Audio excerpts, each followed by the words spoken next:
നാളുകളായിട്ട് ആഗ്രഹിക്കുന്ന ഒരു കാര്യമാണ് എൻ്റെ സാക്ഷ്യം.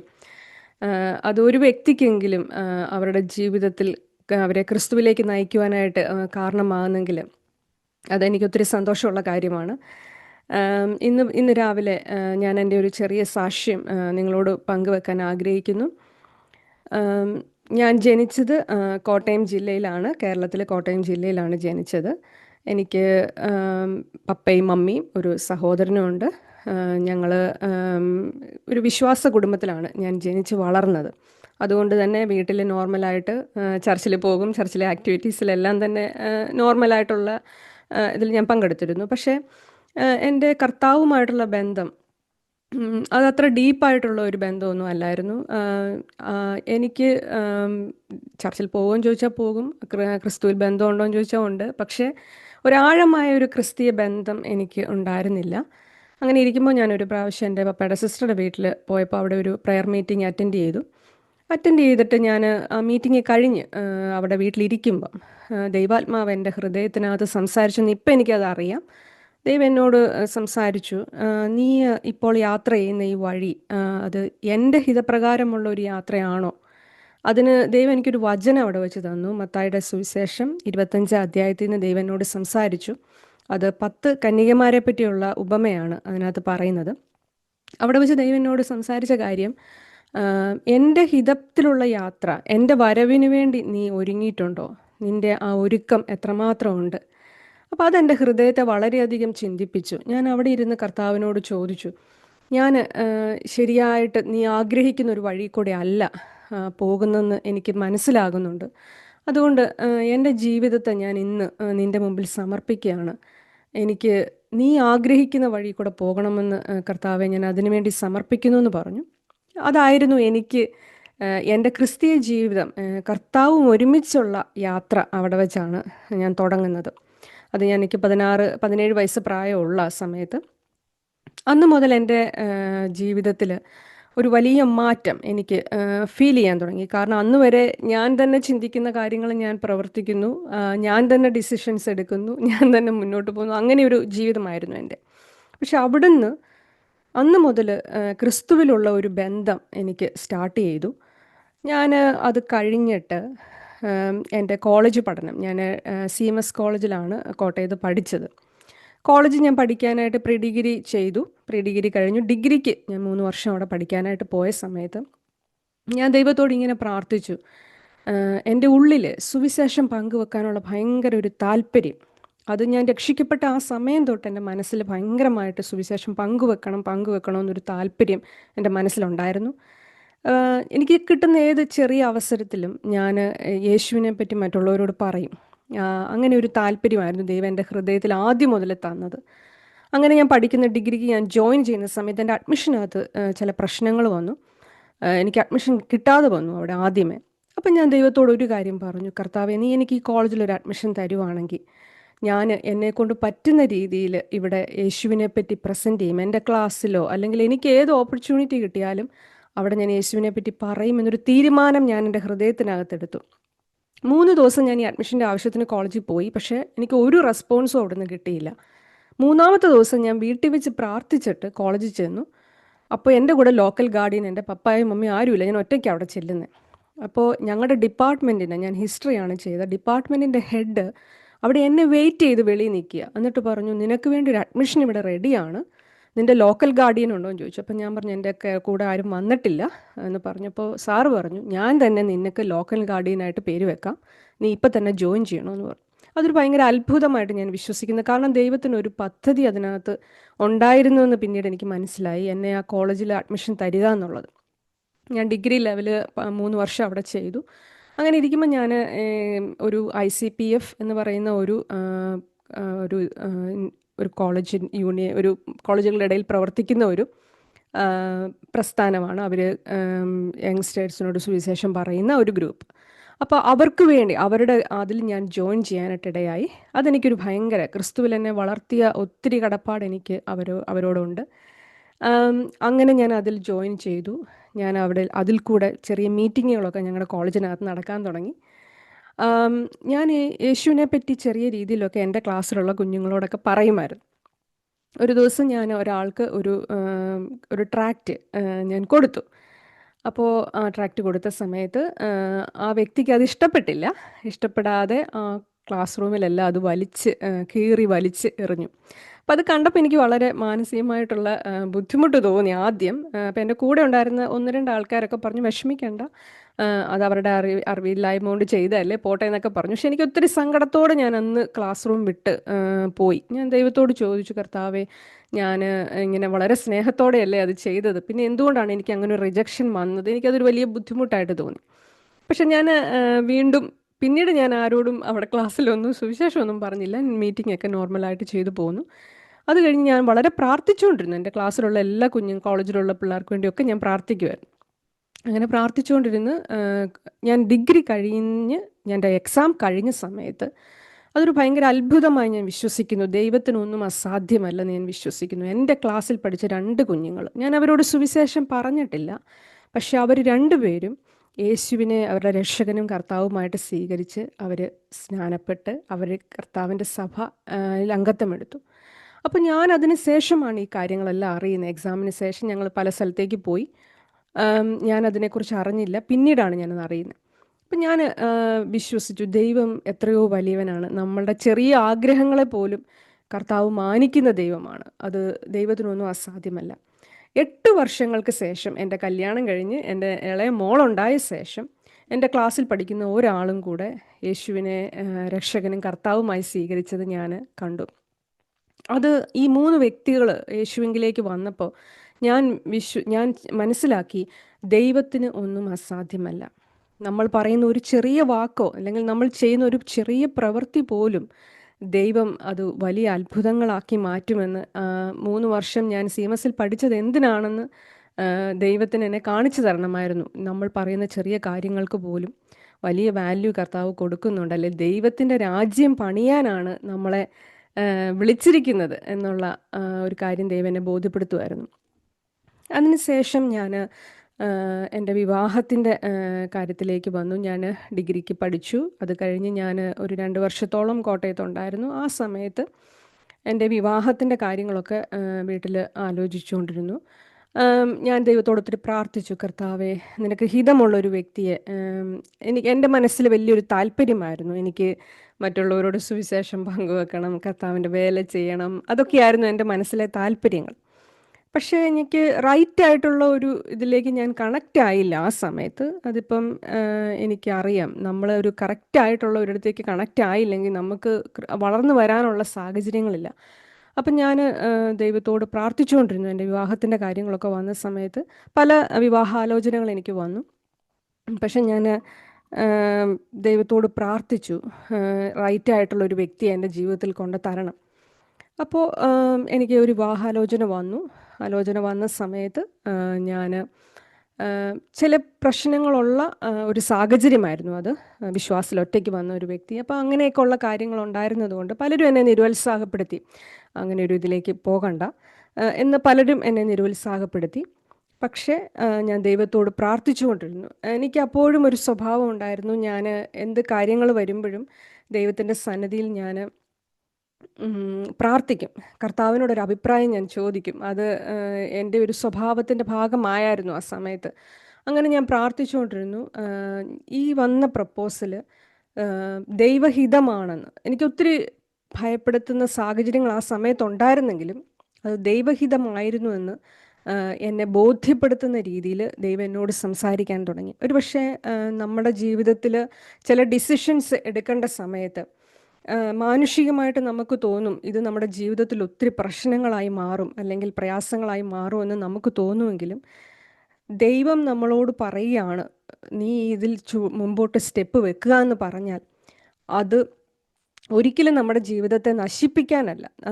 നിങ്ങളെക്കുറിച്ചുള്ള എൻ്റെ വിചാരങ്ങൾ അത് നിങ്ങളുടെ തിന്മയ്ക്കല്ല, നിങ്ങളുടെ നന്മയ്ക്കത്രയെന്ന് ദൈവത്തിൻ്റെ വചനം പറയുന്നു. അപ്പം ഞാൻ ആ ദിവസങ്ങളിൽ പ്രാർത്ഥിച്ചുകൊണ്ടിരുന്നപ്പോഴത്തേക്കും ദൈവാത്മാവ് ഒരു പാട്ട് എൻ്റെ മനസ്സിൽ എനിക്ക് തന്നു. കർത്താവിൽ നമ്മുടെ ഭാവി സുരക്ഷിതമാണ്, അല്ലെ ക്രിസ്തുവിൽ നിങ്ങളെ അവൻ സുരക്ഷിതമായിട്ട് വിളിച്ചിരിക്കുന്നു. നമുക്ക് കടന്നു പോകുന്ന വഴികൾ പ്രയാസകരമായ വഴികളാണ്. പക്ഷെ നമ്മൾ ക്ലിങ്ങി ചെയ്തിരിക്കുന്നത് ക്രൈസ്റ്റിലാണെങ്കിൽ നമുക്ക് നമ്മുടെ ജീവിതത്തിൽ അവൻ എപ്പോഴും നമ്മുടെ കൂടെ മുന്നോട്ട് യാത്ര ചെയ്യുമെന്നുള്ള ഒരു ഉറപ്പ് ദൈവം എനിക്ക് തന്നു. അങ്ങനെ എൻ്റെ വിവാഹത്തിൻ്റെ കാര്യങ്ങൾ വളരെ പ്രതികൂലമായ സാഹചര്യങ്ങൾ ഉണ്ടായിരുന്നെങ്കിലും എല്ലാ കാര്യങ്ങളും ഭംഗിയായിട്ട് നടന്നു.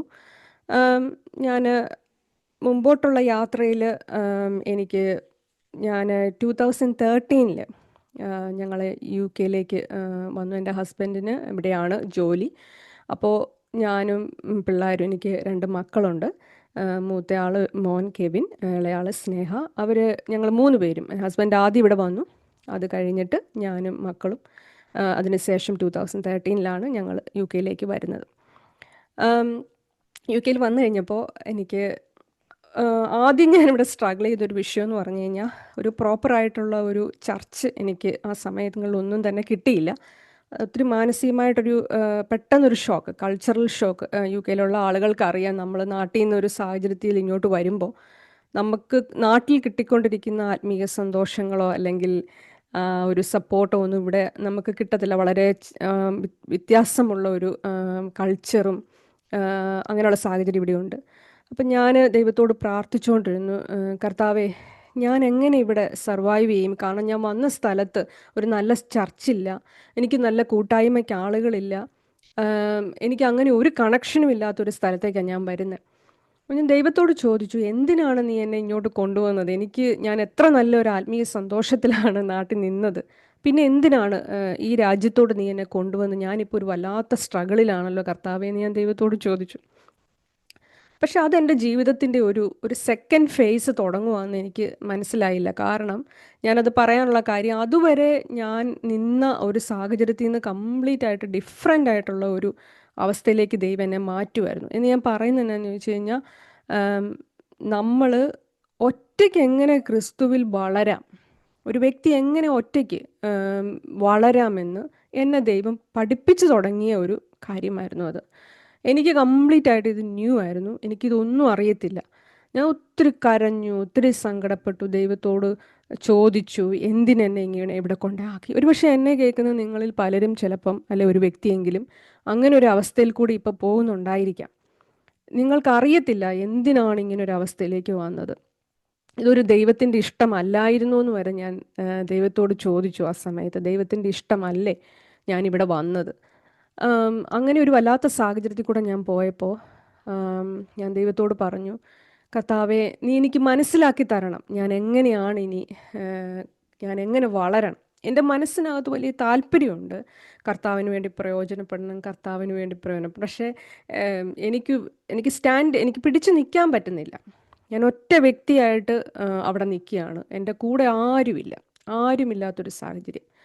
അപ്പം ഞാൻ ഇങ്ങനെ ദൈവത്തോട് നിരന്തരമായിട്ട് ചോദിക്കാൻ തുടങ്ങി, എങ്ങനെ ഞാൻ വളരും, എനിക്കിവിടെ എങ്ങനെ പ്രയോജനപ്പെടാൻ പറ്റും? കാരണം ഇവിടെ ഒരു സാഹചര്യങ്ങളും എൻ്റെ മുമ്പിലില്ല. ആരും യേശുവിൽ വിശ്വസിക്കുന്ന ആൾക്കാരെ പോലും കാണാൻ ബുദ്ധിമുട്ടുള്ളൊരു സ്ഥലത്താണ് ഞാൻ ഇവിടെ നമ്മളൊരു ക്രിസ്ത്യൻ കൺട്രി ആണെന്ന് പറയുന്നെങ്കിലും ഇവിടുത്തെ സാഹചര്യങ്ങളൊക്കെ ഒത്തിരി ഡിഫറെൻ്റ് ആണ്. അങ്ങനെ ഞാൻ ദൈവത്തോട് ചോദിച്ചുകൊണ്ടിരുന്നു. അപ്പോൾ പരിശുദ്ധാത്മാവ് ചില കാര്യങ്ങൾ ഞാൻ യൂട്യൂബ് ഇങ്ങനെയുള്ള വീഡിയോകളൊക്കെ ഞാൻ ആ സമയങ്ങളിലാണ് കൂടുതലായിട്ട് കാണാൻ തുടങ്ങിയത്. അപ്പോൾ ദൈവം എന്നെ വചനത്തിൽ ചില കാര്യങ്ങൾ ദൈവം ഉറപ്പിക്കാൻ തുടങ്ങി. ഒറ്റയ്ക്കാണ് നിൽക്കുന്നത്, പക്ഷെ ദൈവം എനിക്ക് റൈറ്റായിട്ടുള്ള വചനങ്ങൾ തരാൻ തുടങ്ങി, റൈറ്റായിട്ടുള്ള സാക്ഷ്യങ്ങൾ തരാൻ തുടങ്ങി. അങ്ങനെ ഞാൻ താനെ ഇത് സ്വയമായിട്ടിത് കഴിച്ച് സ്വയമായിട്ട് വളരാൻ ദൈവം എന്നെ പഠിപ്പിക്കായിരുന്നു. അതുവരെ മറ്റുള്ളവർ ഫീഡ് ചെയ്യുന്ന ഒരു അനുഭവത്തിൽ പോരുന്ന ഞാൻ സ്വയമായിട്ട് വചനം കണ്ടെത്തി അത് കഴിക്കാനുള്ള ഒരു സാഹചര്യം ദൈവം എനിക്ക് ഒരുക്കി തന്നു. അത് ശരിക്കും പറഞ്ഞാൽ ഞാൻ ചില ദിവസങ്ങളിലൊക്കെ വചനമൊക്കെ കേട്ടിട്ട് ദൈവത്തിൻ്റെ വചനം വായിച്ചിട്ട് ദൈവം എന്നെക്കൊണ്ട് അത് ബുക്കിൽ എഴുതിപ്പിക്കാൻ തുടങ്ങി. പല കാര്യങ്ങളും എഴുതി വെക്കാൻ തുടങ്ങി. എന്നിട്ട് ഞാൻ കുറച്ച് ദിവസം കഴിയുമ്പോൾ ഇതെടുത്ത് വീണ്ടും വീണ്ടും വായിക്കും. അപ്പോൾ എനിക്ക് തോന്നി, ഞാൻ ഇതുവരെ ചെയ്യാത്തൊരു കാര്യമാണല്ലോ ഇപ്പം ഞാൻ ചെയ്യുന്നത്. ഇതെന്താ ഞാൻ ഇങ്ങനെ ചെയ്യുന്നതെന്ന് ഞാൻ ആ സമയത്ത് ചിന്തിച്ചു. പക്ഷെ ദൈവത്തിൻ്റെ ആത്മാവ് എന്നോട് പറയാൻ തുടങ്ങി, ഞാൻ നിനക്ക് തന്നിരിക്കുന്ന വെളിപ്പാടുകളാണിത്, നീ ഇത് പിന്നെയും പിന്നെയും പിന്നെയും പിന്നെയും വായിക്കണം. ഇങ്ങനെ എൻ്റെ റൂട്ടിനെ ദൈവം ഉറപ്പിക്കുന്നതായിട്ട്. ഞാനൊരു ചർച്ചിൽ ആ സമയത്ത് പോകുന്നില്ല, എനിക്കൊരു ക്രിസ്തീയ ബന്ധങ്ങളില്ല, എൻ്റെ കൂടെ ആരും പ്രാർത്ഥിക്കാനില്ല. ഞാൻ ഒറ്റയ്ക്കാണ് അവിടെ നിൽക്കുന്നത്. എനിക്ക് ഈ കിട്ടുന്ന വചനങ്ങളും ഈ കിട്ടുന്ന ബലവും മാത്രമേ ഉള്ളൂ. പക്ഷേ ഞാൻ ഒരു കാര്യം പറയാം. ഞാൻ അത്രയും വർഷങ്ങൾ അനുഭവിച്ച ആത്മസന്തോഷത്തെക്കാളും ഭയങ്കര ആത്മസന്തോഷത്തിലേക്ക് ദൈവം എന്നെ കൊണ്ടുപോകാൻ തുടങ്ങി. ഞാനിത് പറയുമ്പോൾ ആദ്യം ഈ വിഷയത്തിലൂടെ പോകുമ്പോൾ നമ്മൾക്ക് തോന്നും, ഇതെന്താ ഞാൻ ഇങ്ങനെ കടന്നു പോകുന്നത്, ഇതെന്താ എൻ്റെ ജീവിതത്തിൽ ഇങ്ങനെ സംഭവിക്കുന്നത്. പക്ഷേ വൺസ് നമ്മളിത് അനുഭവിച്ച് കഴിയുമ്പോൾ നമുക്ക് മനസ്സിലാകും, ഇത് ദൈവം നമ്മളെ പുതിയൊരു മേഖലയിലേക്ക് കൊണ്ടുപോവാണ്, പുതിയൊരു തലത്തിലേക്ക് കൊണ്ടുപോവുകയാണ്. ഒരു ഭയങ്കര ആത്മസന്തോഷം അനുഭവിക്കാൻ തുടങ്ങി ഞാൻ. ഇതിനിടെ ഞാൻ ഒരു സാക്ഷ്യം നിങ്ങളോട് പറയാം. എനിക്ക് ദൈവം തന്ന ഒരു അത്ഭുതമായൊരു വിടുതൽ. ഞാൻ ഡിഗ്രിക്ക് പഠിക്കുന്ന സമയത്ത് എൻ്റെ സ്കിന്നിലൊരു പ്രോബ്ലം ഉണ്ടായിരുന്നു. എൻ്റെ കാലിൽ, പ്രത്യേകിച്ച് കാലിൻ്റെ അടിഭാഗത്ത് ചെറിയ കുരുക്കൾ പോലെ വന്നിട്ട് ഇത് പൊട്ടി വല്ലാത്ത ഒരു സ്റ്റേജിൽ എനിക്ക് ക്ലാസ്സിൽ പോലും പോകാൻ പറ്റാത്ത രീതിയിൽ ഞാനൊരു 2 വീക്സോളം ആയുർവേദിക് ട്രീറ്റ്മെൻറ്റ് എടുത്ത് നാട്ടിൽ തന്നെ ക്ലാസ്സിലൊന്നും പോകാതെ വീട്ടിൽ തന്നെ ഇരുന്നു. അപ്പോൾ മെഡിസിൻ കഴിക്കുമ്പോൾ മാറും. അതിനുശേഷം എനിക്ക് എൻ്റെ കല്യാണം കഴിഞ്ഞ് എനിക്ക് മോളുണ്ടായ സമയത്ത് ഒരു 10 വർഷം കഴിഞ്ഞപ്പോൾ വീണ്ടും ഇതുപോലെ തന്നെ ഉണ്ടായി. അപ്പോൾ ഞാൻ ഡോക്ടറെ കണ്ടപ്പോൾ ഡോക്ടർ എന്നോട് ചോദിച്ചു, ഇതെന്ത് കണ്ടീഷനാണെന്ന് ഞങ്ങൾക്ക് പോലും മനസ്സിലാകുന്നില്ല, എല്ലാം വേഴ്സായിട്ടാണ് വരുന്നത്. അവരെനിക്ക് ആൻറ്റിബയോട്ടിക് തന്നു. അങ്ങനെ എൻ്റെ കാല് ആ മരുന്നെടുക്കുമ്പോൾ ഹീലാവും. പിന്നെയും ഇത് ഇത്ര വർഷങ്ങൾ കഴിയുമ്പോൾ വരുന്ന പോലെ എനിക്ക് തോന്നി. അപ്പോൾ UK വന്ന സമയത്ത് ഞാൻ ഒരു ദിവസം ഇരിക്കുമ്പോൾ എനിക്കറിയാം ഇത് സ്റ്റാർട്ട് ചെയ്യുന്ന സമയത്ത് എൻ്റെ കാലിൽ ചെറിയ ചെറിയ ബോയിൽസ് പോലെ ഇങ്ങനെ വരും. അപ്പം ഞാനിങ്ങനെ ദൈവത്തോട് പെട്ടെന്ന് എൻ്റെ മനസ്സിൽ തോന്നി, അയ്യോ ഇത് വീണ്ടും വരുവാണോ, 10 വർഷം ഏകദേശം ആകാറായി. അന്നേരം ദൈവാത്മാവ് എന്നോട് എൻ്റെ മനസ്സിനകത്ത്, ഞാനിതൊരു സാക്ഷ്യമായിട്ട് പറയുന്നത് എന്നാന്ന് ചോദിച്ചു കഴിഞ്ഞാൽ, ഒരു പക്ഷേ അങ്ങനെ ഒരു അവസ്ഥയിൽ കൂടെ പോകുന്ന ആരെങ്കിലും എന്നെ കേൾക്കുന്നുണ്ടെങ്കിൽ, ദൈവത്തിന് നിങ്ങളുടെ ഏത് രോഗങ്ങളെയും സൗഖ്യമാക്കാൻ കഴിയും. കർത്താവിന് അസാധ്യമായതൊന്നുമില്ല. ഞാനിത് പറയുന്നത് എന്നാന്ന് ചോദിച്ചു കഴിഞ്ഞാൽ, ചിലപ്പം നമ്മൾ രോഗമെന്ന് തെറ്റിദ്ധരിക്കുന്ന കാര്യങ്ങളും അത് രോഗമല്ലായിരിക്കാം. അത് എന്നോട് ദൈവം സംസാരിച്ച കാര്യമാണ്. അപ്പോൾ എന്നോട് പറഞ്ഞു, നിനക്ക് ഇതിപ്പം അടുത്ത ഒരു സമയമായപ്പോഴത്തേക്കും വീണ്ടും നിനക്ക് വരുന്നതായിട്ട് അത് ഫീൽ ചെയ്യുന്നു. അപ്പോൾ എന്നോട് ദൈവാത്മാവ് പറഞ്ഞു, ഇതൊരു രോഗമല്ല, നീ ഇതിനെ ശാസിക്കണം. ഞാൻ ചോദിച്ചു, കർത്താവെ ഞാൻ എന്താ ചെയ്യേണ്ടത്, എനിക്കറിയില്ല. അപ്പോൾ ദൈവത്തിൻ്റെ ആത്മാവ് എന്നോട് പറഞ്ഞു, നീ പ്രാർത്ഥിച്ചിട്ട് അല്പം നീ തന്നെ പ്രാർത്ഥിച്ച് നീ എണ്ണ എടുത്ത് നിൻ്റെ ഏത് ഭാഗത്താണോ നിനക്കത് ഫീൽ ചെയ്യുന്നത് അവിടെ അപ്ലൈ ചെയ്യാൻ പറഞ്ഞു.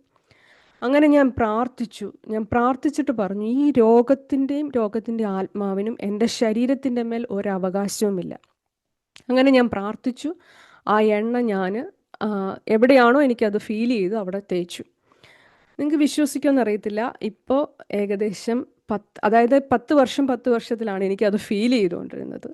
ആ വർഷത്തിൽ ഞാൻ എന്ന് പ്രാർത്ഥിച്ചോ അന്ന് എനിക്ക് ഫീൽ ചെയ്ത ആ അനുഭവം ഉൾപ്പെടെ അത് കംപ്ലീറ്റ് ആയിട്ട് എൻ്റെ ശരീരത്തിൽ നിന്ന് മാറിപ്പോയി. ദൈവം എനിക്ക് തന്നൊരു വലിയൊരു സൗഖ്യമായിരുന്നു. ഞാനിത് പറയാൻ കാര്യം, ആ സമയത്ത് എൻ്റെ കൂടെ ആരുമില്ല പ്രാർത്ഥിക്കാൻ, ആ സമയത്ത് എൻ്റെ കൂടെ ആരുമില്ല വചനം പറഞ്ഞു തരാൻ, ആ സമയത്ത് എനിക്ക് ആരുമില്ല. ആ സമയം ഞാൻ ഒറ്റയ്ക്കാണ്. അപ്പോൾ എനിക്കറിയാം, ഇപ്പോൾ എന്നെ കേൾക്കുന്ന പലരും ഒറ്റയ്ക്ക് വിശ്വാസത്തിൽ നിൽക്കുന്നവരും ഒറ്റയ്ക്ക് പ്രാർത്ഥനാനുഭവത്തിൽ നിൽക്കുന്നവരും ഒറ്റയ്ക്ക് കടന്നു പോകുന്നവരും ഉണ്ടാകും. അവർക്ക് ക്രിസ്തുവിൽ വളരാൻ, അപ്പം നമ്മളെ ഒറ്റയ്ക്കാകുന്ന സമയത്ത് കർത്താവ് പുതിയ കാര്യങ്ങൾ പഠിപ്പിക്കും. ചില സമയത്ത് ദൈവത്തിന് അങ്ങനെയാണ്, നമ്മളെ ചില സമയങ്ങളിൽ ദൈവം അങ്ങനെ തന്നെ കൊണ്ടുപോയിക്കൊണ്ടിരിക്കും. കുറേ കാലങ്ങൾ ചിലപ്പോൾ എടുക്കും ആ ഒരു സാഹചര്യത്തിൽ. അപ്പോൾ ആ സമയത്ത് പിറകോട്ട് നമ്മൾ ചിന്തിച്ച് നോക്കുമ്പോഴാണ് ദൈവം ചെയ്ത വലിയ അത്ഭുതങ്ങൾ, ദൈവം ചെയ്ത നന്മകൾ എത്ര വലുതാണ്. കർത്താവ് നമ്മളെ പുതിയ കാര്യങ്ങൾ പഠിപ്പിച്ചു. അതെനിക്ക് ദൈവം തന്ന ഒരു രോഗസൗഖ്യമായിരുന്നു. ഒരു സാക്ഷ്യം കൂടെ ഉണ്ട്. ഞാൻ വിവാഹം കഴിഞ്ഞപ്പോൾ എനിക്ക് പോളിസിസ്റ്റിക് ഓവറിയൻ സിൻഡ്രോം ഉണ്ടായിരുന്നു. കുഞ്ഞുങ്ങളുണ്ടാകാത്ത ഒരു കണ്ടീഷനാണത്. ഇപ്പം കല്യാണം കഴിഞ്ഞപ്പം ഡോക്ടറെ കണ്ടപ്പോൾ അവർ പറഞ്ഞു, 80% മക്കളുണ്ടാകാനുള്ള ചാൻസ് ഇല്ല, നിങ്ങൾ ട്രീറ്റ്മെൻറ്റ് എടുക്കണമെന്ന് പറഞ്ഞു. അപ്പം കല്യാണം കഴിഞ്ഞ് 6 months ആയുള്ളൂ. ഡോക്ടർ പറഞ്ഞു, ഒരു 2 മാസം കൂടെ വെയിറ്റ് ചെയ്തു, അത് കഴിഞ്ഞിട്ട് നമുക്ക് ട്രീറ്റ്മെൻറ്റ് സ്റ്റാർട്ട് ചെയ്യാം, എന്നാലും ഞാൻ നിങ്ങൾക്ക് ഉറപ്പൊന്നും തരുന്നില്ല, പിള്ളേരുണ്ടാവും എന്നുള്ള ഉറപ്പൊന്നും പറയുന്നില്ല എന്ന് പറഞ്ഞു. എൻ്റെ ഹസ്ബൻഡ് വീട്ടിൽ വന്നപ്പോൾ എന്നോട് പറഞ്ഞു, നമുക്ക് പ്രാർത്ഥിക്കാം, ദൈവത്തിന് ഒന്നും അസാധ്യമല്ല എന്ന് മാത്രം എന്നോട് പറഞ്ഞു. ട്രീറ്റ്മെൻറ്റിലേക്ക് പോകുന്നതിന് അത്രയൊരു താല്പര്യം ഇല്ലായിരുന്നു ആദ്യമേ. പക്ഷേ ഞാൻ ദൈവത്തോട് പറഞ്ഞു, കർത്താവേ, ഞാൻ പ്രാർത്ഥിച്ചു. എനിക്ക് സങ്കടമൊക്കെ തോന്നിയെങ്കിലും ഞാൻ പ്രാർത്ഥിച്ചു ദൈവത്തോട്. എൻ്റെ ഡോക്ടർ എനിക്ക് പീരിയഡ്സ് കറക്റ്റ് ആകാനുള്ള ടാബ്ലറ്റ് തന്നു വിട്ടു 2 മാസത്തേക്ക്. ആദ്യത്തെ മാസം ഞാൻ ആ ടാബ്ലറ്റ് എടുത്തു. രണ്ടാമത്തെ മാസം ഞാൻ ടാബ്ലറ്റ് എടുക്കാൻ മറന്നുപോയി.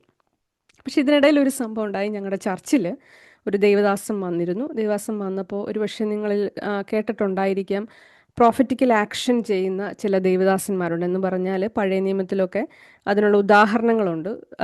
പ്രോഫറ്റിക്കൽ ആക്ഷൻ, ദൈവം നമ്മുടെ ജീവിതത്തിൽ ചെയ്യാൻ ആഗ്രഹിക്കുന്ന കാര്യങ്ങൾ നമ്മൾ തന്നെ ഒരു നമ്മൾ തന്നെ ഒരു ചിത്രം വരച്ച് നമ്മളത് ആക്ഷനായിട്ട് ചെയ്യുക. ചില ചർച്ചുകളിലൊക്കെ ഞാനത് കണ്ടിട്ടുണ്ട്. പക്ഷേ എനിക്കതിനെക്കുറിച്ചൊന്നും അറിയത്തില്ലായിരുന്നു.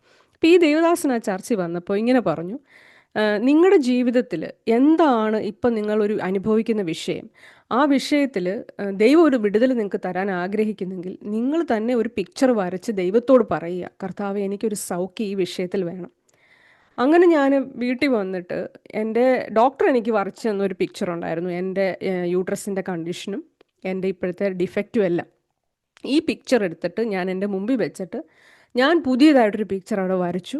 കർത്താവേ, നീ എനിക്ക് ഈ വിഷയത്തിലൊരു സൗഖ്യം തരണം, എനിക്കൊരു കുഞ്ഞിനെ നീ തരണം, എൻ്റെ ശരീരത്തിൻ്റെ കണ്ടീഷൻ ഇതാണ്, ഞാനിപ്പോൾ കടന്നു പോകുന്ന സിറ്റുവേഷൻ ഇതാണ്, പക്ഷേ നിനക്ക് അത്ഭുതങ്ങൾ ചെയ്യാൻ കഴിയും.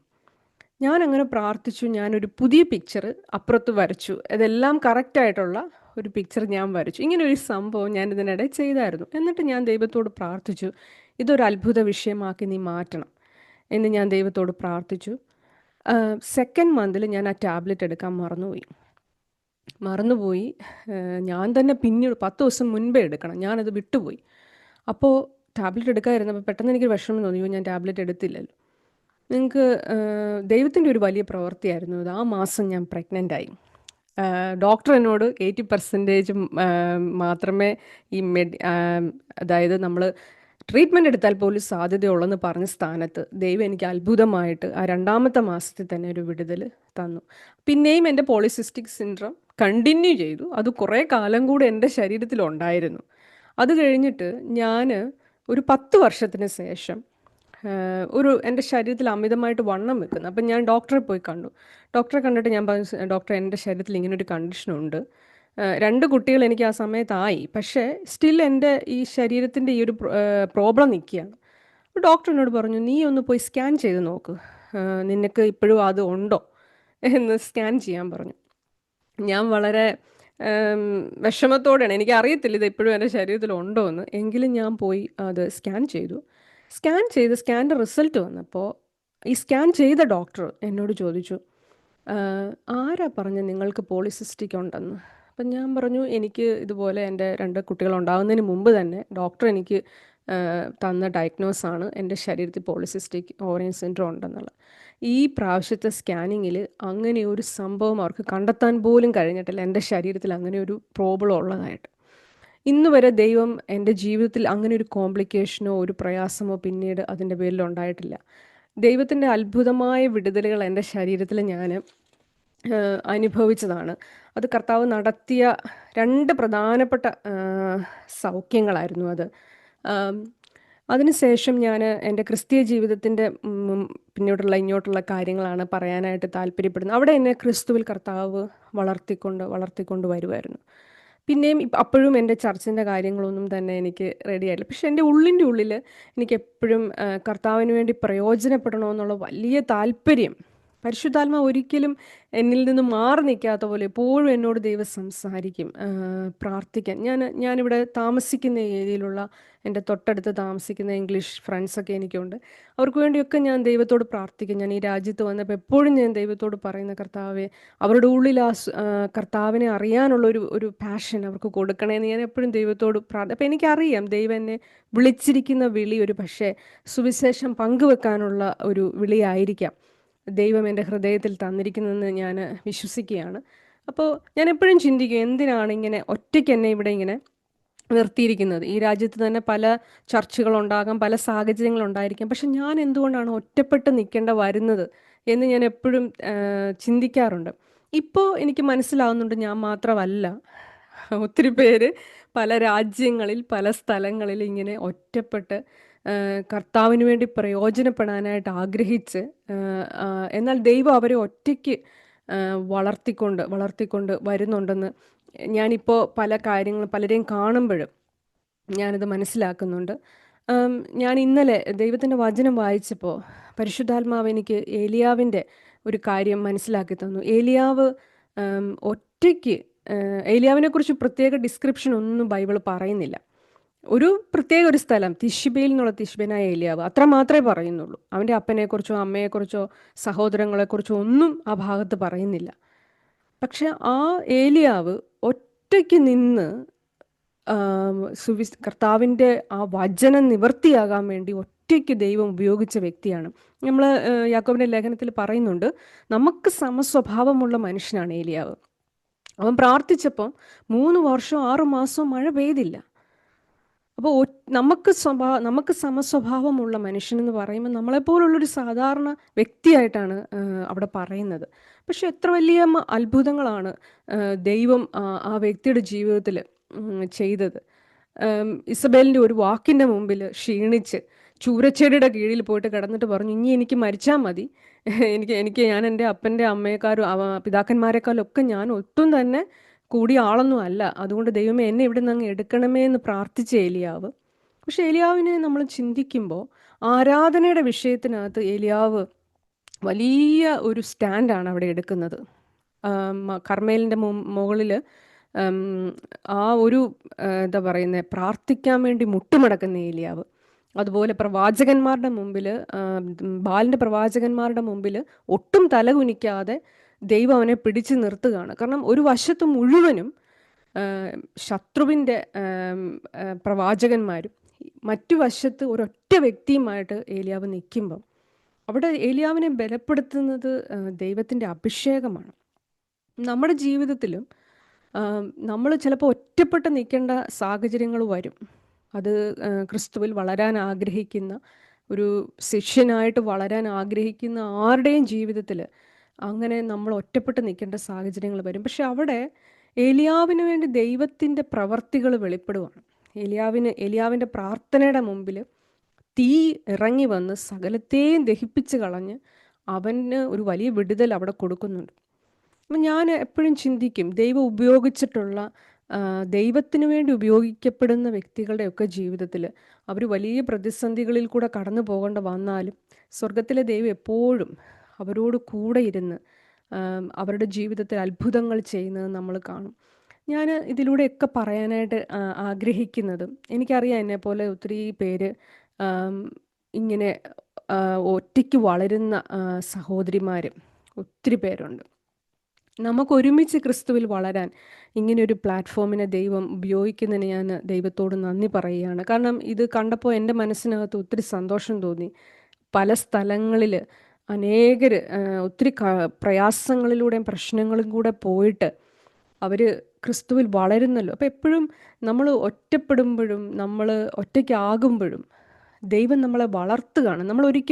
നമ്മൾ ചിന്തിക്കരുത്, അയ്യോ ഞാൻ അവിടെ ക്ഷീണിച്ചു പോവുകയാണ്, അല്ലെങ്കിൽ ഞാൻ തളർന്നു പോകുവാണ്.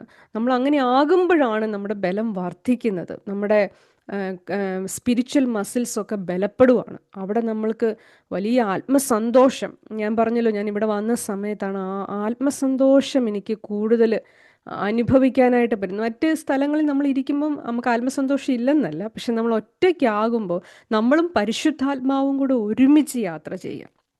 അവിടെ വേറെ ആരുമില്ല, നമ്മളും പരിശുദ്ധാത്മാവും മാത്രമായിട്ടുള്ളൊരു ഒരാഴമായിട്ടുള്ളൊരു ബന്ധം അവിടെ തുടങ്ങുവാണ്. ഞാൻ ക്രിസ്തുവിൽ ഇങ്ങനെ ഒരു യാത്രയിലാണ് ഇപ്പോൾ. എനിക്കും ഇനിയും കർത്താവിന് വേണ്ടി പ്രയോജനപ്പെടണമെന്ന് ഒരുപാട് ഞാൻ ആഗ്രഹിക്കുന്നു. പ്രത്യേകിച്ച് ഞാൻ നിൽക്കുന്ന ഈ രാജ്യത്ത് എനിക്ക് യേശുവിൻ്റെ സ്നേഹത്തെ പകർന്നു കൊടുക്കാനായിട്ട്, അതാണ് എൻ്റെ മനസ്സിനകത്ത്. ദൈവം നമ്മളെ എവിടെയാണോ ആക്കി വെച്ചിരിക്കുന്നത് അവിടെ നമ്മൾ ജോലി ചെയ്യുന്ന സ്ഥലത്തായാലും നമ്മൾ പഠിക്കുന്ന സ്ഥലത്തായാലും നമ്മൾ ഏത് സാഹചര്യത്തിൽ നിൽക്കുമ്പോഴും അവിടെ നമ്മൾ യേശുവിനെ പ്രസൻറ്റ് ചെയ്യുക എന്നുള്ളതാണ് ദൈവം നമ്മളെക്കുറിച്ച് ആദ്യമായിട്ട് ആഗ്രഹിക്കുന്ന കാര്യം. അപ്പോൾ ഇന്നത്തെ ഒരു സാഹചര്യത്തിൽ പലർക്കും അങ്ങനെ ഒരു എന്നാ പറയുന്നത്, വിശ്വാസം പോലും നഷ്ടപ്പെട്ടു പോകുന്ന ഒരു സാഹചര്യത്തിലാണ് ഇന്നത്തെ നമ്മുടെ ചുറ്റുപാടുകൾ പോകുന്നത്. അവരുടെ ഇടയിൽ ക്രിസ്തുവിൻ്റെ സൗരഭ്യവാസനയായിട്ട് തീരാനായിട്ട് ദൈവം നമ്മളെക്കുറിച്ച് ആഗ്രഹിക്കുക. ഞാൻ UK ഇവിടെ വന്ന സമയത്ത് ഞാൻ കർത്താവിനോടൊരു കാര്യം ചോദിച്ചു, ഞാൻ എങ്ങനെ ഇവരോടൊക്കെ സുവിശേഷം പറയും? കാരണം ഇവിടെ അങ്ങനെയുള്ളൊരു സാഹചര്യമില്ല, നമുക്ക് വർക്ക് പ്ലേസിലൊന്നും അങ്ങനെയൊന്നും യേശുവിനെ പറ്റി പറയാനൊന്നും പറ്റത്തില്ല. പറയാം. പുറത്തിപ്പം നമുക്ക് ഒരു സാഹചര്യം ഉണ്ടേ പറയാം. പക്ഷെ അല്ലാതെ നമ്മള് നാട്ടിലിപ്പം നമുക്ക് പറയുന്ന പോലെ അത്ര ഫ്രീഡത്തിൽ അങ്ങനെ ഇവിടെ പറയാൻ പറ്റില്ല. എല്ലാ നിയമങ്ങളുണ്ട്. അപ്പം ഞാൻ അങ്ങനെ ചോദിച്ച സമയത്ത് ദൈവം എനിക്കൊരു വചനം തന്നു. വചനം എന്താണെന്ന് ചോദിച്ചാൽ, "ഞാൻ നിന്നെ ഭൂമിയുടെ ഉപ്പാക്കി വെച്ചിരിക്കുന്നു." അപ്പോൾ ദൈവാത്മാവ് എന്നോട് സംസാരിച്ചത് എന്നാന്ന് ചോദിച്ചു കഴിഞ്ഞാൽ, ഉപ്പെന്ന് പറഞ്ഞു കഴിഞ്ഞാൽ അതിന് പ്രിസർവ് ചെയ്യാനുള്ള ഒരു കഴിവുണ്ട്. ഫ്ലേവർ കൊടുക്കാനുള്ള കഴിവുണ്ട്. അങ്ങനെ വളരെ ഗുണങ്ങളുള്ള ഒരു കാര്യം. നമ്മൾ ഉപയോഗിക്കുന്നത് എപ്പോഴും പ്രിസർവേഷനും അല്ലെങ്കിൽ അതിന് ഫ്ലേവർ കൊടുക്കാനും എത്ര നാൾ വേണമെങ്കിലും കേടുകൂടാതെ സൂക്ഷിക്കാനുമാണ് ഉപ്പ് നമ്മൾ ഉപയോഗിക്കുന്നത്. അപ്പോൾ എന്നോട് ദൈവം പറഞ്ഞു, "നീ ഒരാളോട് പോയി സുവിശേഷം പങ്കുവെക്കണം എന്ന് മാത്രം ചിന്തിക്കേണ്ട. നിനക്ക് തന്നെ അവരുടെ ജീവിതത്തിൻ്റെ ഒരു പ്രിസർവേറ്റീവ് ആകാനായിട്ട് പറ്റും. നിൻ്റെ ജീവിതത്തിൻ്റെ ഫ്ലേവർ അവർക്ക് കൊടുക്കാനായിട്ട് പറ്റും." അപ്പം ഞാൻ ചിന്തിച്ചു, ശരിയാണ്. നമ്മളെപ്പോഴും ചിന്തിക്കുന്നത് ഒരാളെ കാണുമ്പോൾ യേശുവിനെ പറ്റി പറയണമെന്നാണ് നമ്മൾ ചിന്തിക്കുന്നത്. നമ്മളങ്ങനെയാണ് ട്രെയിൻ ചെയ്ത് വന്നിരിക്കുന്നത്. പക്ഷേ എങ്ങനെയാണ് നമുക്ക് അല്ലാത്തൊരു രീതിയിൽ യേശുവിന് വേണ്ടി പ്രയോജനപ്പെടാനായിട്ട്. അപ്പോൾ എന്നോട് ദൈവം സംസാരിച്ചു, ആം, യേശുവിന് വേണ്ടി പ്രയോജനപ്പെടാൻ നിന്നിലുള്ള ഫ്ലേവർ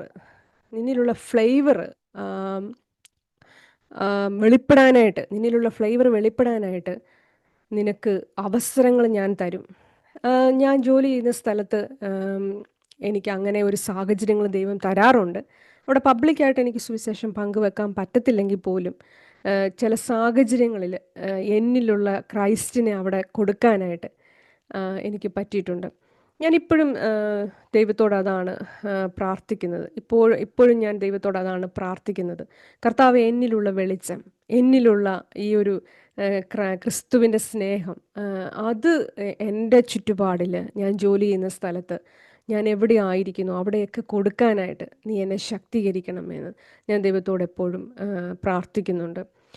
എൻ്റെ ഫാമിലി, എനിക്ക് എൻ്റെ 2 മക്കളും, അവരോട് ഞാൻ എപ്പോഴും പറഞ്ഞു കൊടുക്കും, നിങ്ങൾ ഏത് സാഹചര്യത്തിൽ പോയാലും യേശുവിനെ അത് മറ്റുള്ളവർക്ക് വേണ്ടി പ്രസൻറ്റ് ചെയ്യാനായിട്ട് നിങ്ങളുടെ ജീവിതത്തിലൂടെ യേശുവിനെ മറ്റുള്ളവർക്ക് കാണിച്ചു കൊടുക്കാനായിട്ട് നിങ്ങൾ ദൈവത്തോട് പ്രാർത്ഥിക്കണമെന്ന് ഞാൻ അവരെ പഠിപ്പിച്ചു കൊടുക്കാറുണ്ട്. എനിക്ക് വളരെയധികം സന്തോഷമുണ്ട് ഇങ്ങനെയൊരു സാഹചര്യത്തിൽ കർത്താവിൻ്റെ സ്നേഹത്തെ നിങ്ങളോട് പങ്കുവെക്കാനായിട്ട് ഒരവസരം ദൈവം തന്നതിൽ ഞാൻ ദൈവത്തിന് ഒത്തിരി നന്ദി പറയുന്നു. അനേകരുടെ സാക്ഷ്യങ്ങളാണ് നമ്മളെ ക്രിസ്തുവിൽ ഉറപ്പിക്കുന്നത്. ആ സാക്ഷ്യം അനേകരുടെ സാക്ഷ്യങ്ങളെ ഉളവാക്കാനായിട്ട്, മറ്റു പലർക്കും ഇത് കണ്ടിട്ട് എനിക്കും കർത്താവിൽ വളരണമെന്നുള്ള ആ വലിയ താല്പര്യം ഉണ്ടാകാനായിട്ട് ഇങ്ങനെയുള്ള ശുശ്രൂഷകളെ ദൈവം അനുഗ്രഹിക്കട്ടെ. നമ്മുടെ സാക്ഷ്യങ്ങളൊന്നും തീരുന്നില്ല. അത് എപ്പോഴും നമുക്ക് പുതിയ സാക്ഷ്യങ്ങൾ ഉണ്ടായിക്കൊണ്ടിരിക്കുന്നു. നമ്മൾ പരിശുദ്ധാത്മാവിനോടൊപ്പം യാത്ര ചെയ്യുന്നവരാണെങ്കിൽ നമുക്ക് എപ്പോഴും പുതിയ സാക്ഷ്യങ്ങളുണ്ട്. പരിശുദ്ധാത്മാവാണ് നമ്മുടെ ജീവിതത്തെ ഗൈഡ് ചെയ്യുന്നതെങ്കിലും നമ്മുടെ ജീവിതം എന്നും ഒരു സാക്ഷ്യമായിട്ട് ദൈവം മാറ്റിക്കൊണ്ടിരിക്കും.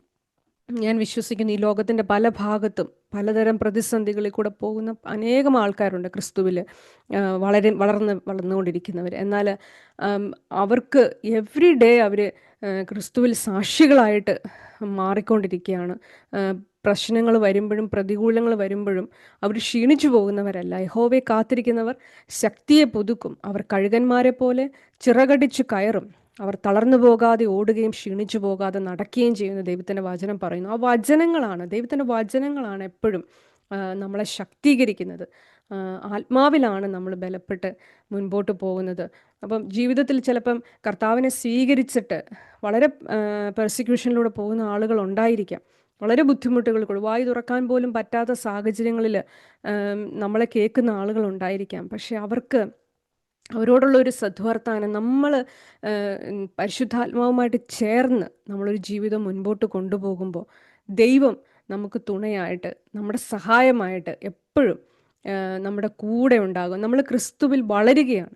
എവരിഡേ നമ്മൾ കർത്താവിൽ വളർന്നുകൊണ്ടിരിക്കണം. നമ്മൾ വളരുന്നതോടൊപ്പം നമ്മളുടെ ചുറ്റിലുമുള്ള സഹോദരിമാരെ വളർത്താൻ, ക്രിസ്തുവിൽ വളർത്തുവാൻ ദൈവം നമുക്ക് വലിയൊരു ഉത്തരവാദിത്തം തന്നിട്ടുണ്ട്. അത് നമ്മൾ പരസ്പരം പങ്കുവെക്കുമ്പോൾ, ആ സാക്ഷ്യം നമ്മൾ പരസ്പരം പങ്കുവെക്കുമ്പോഴാണ് ദൈവത്തിന് അത്ഭുതങ്ങൾ എൻ്റെ ജീവിതത്തിലും ചെയ്യാൻ കഴിയും. എൻ്റെ ജീവിതത്തിലും കർത്താവ് ഇത് ചെയ്യുമെന്ന് നമുക്ക് മറ്റുള്ളവർക്ക് കാണിച്ചു കൊടുക്കാനായിട്ട് പറ്റുന്നത്. ആം, ഇതാണ് എൻ്റെ ജീവിതത്തിൽ ഇപ്പം ഞാൻ